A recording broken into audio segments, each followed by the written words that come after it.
Welcome back to Peston on Sunday. I'm delighted to be joined by the grandest of Tory grandees, Michael Heseltine. Lord Heseltine, thank you for joining me this morning.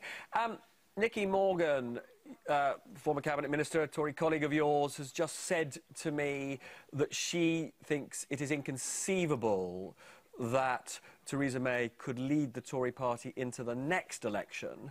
Do you agree with that? Sorry, I didn't hear the question. Who could lead it in?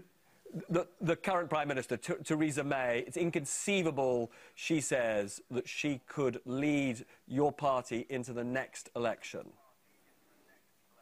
Well, I think that's true.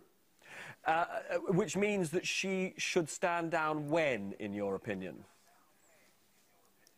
Well, I think that a great service that Theresa could now perform for the party is to give it the time to decide not just who leads it, but more important, what the policy is going to be. This is not about personality. You see, at the heart of the Conservative Party dilemma is Brexit. And Brexit is the cancer gnawing at the heart of the Conservative Party. Unless they address that, we are in a very difficult situation where it is conceivable that the next election will put Jeremy Corbyn into number 10 Downing Street.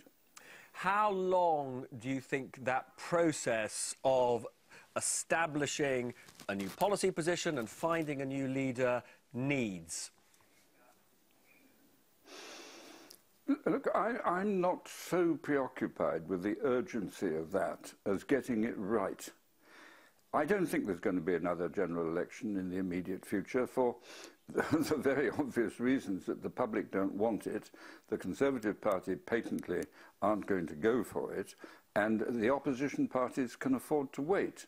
Certainly the SNP in Scotland, the last thing they need is another rerun of a general election, where they would see the Conservatives under Ruth Davidson making even more advances. So there's no self-interest in the political machines to have another early general election. But events are powerful forces, as you know. You lived through the instability of the 70s. I mean, realistically, how long can a minority government of this sort survive?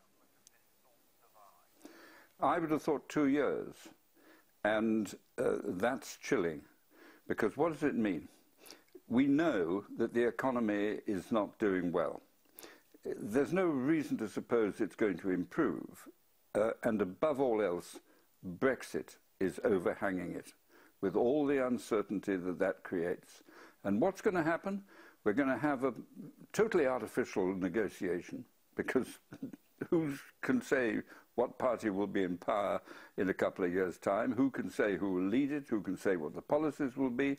But what we do know is that if the two-year negotiations take place, the outcome will be around about the time of the next election, the likely time.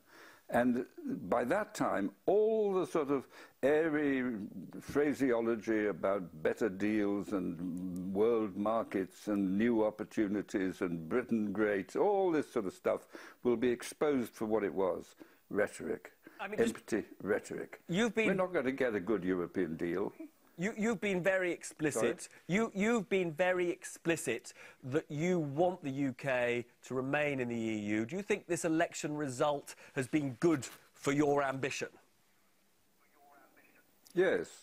I think it's blown the UKIP phenomenon. The UKIP has collapsed, and the tribes, if you like, of the Labour and the Conservative Party have emerged in a stronger position than they were at the beginning, relatively to the UKIP position.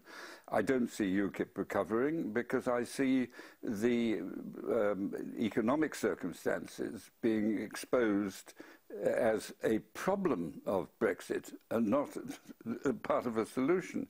And I think in 2 years' time, when we see the nature of the deal, which will be a bad one for Britain, there's no way the Europeans are going to give us a deal where we can say we're better off.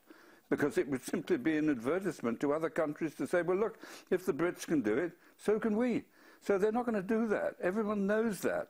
So you're going to get a declining, deteriorating or stagnant living standards for a couple of years, the controversy of Brexit, an outcome which is patently not in Britain's self-interest, and then a general election. Michael Heseltine, as always, a pleasure talking to you. And we'll speak again soon, I'm sure. But first, over to Anishka.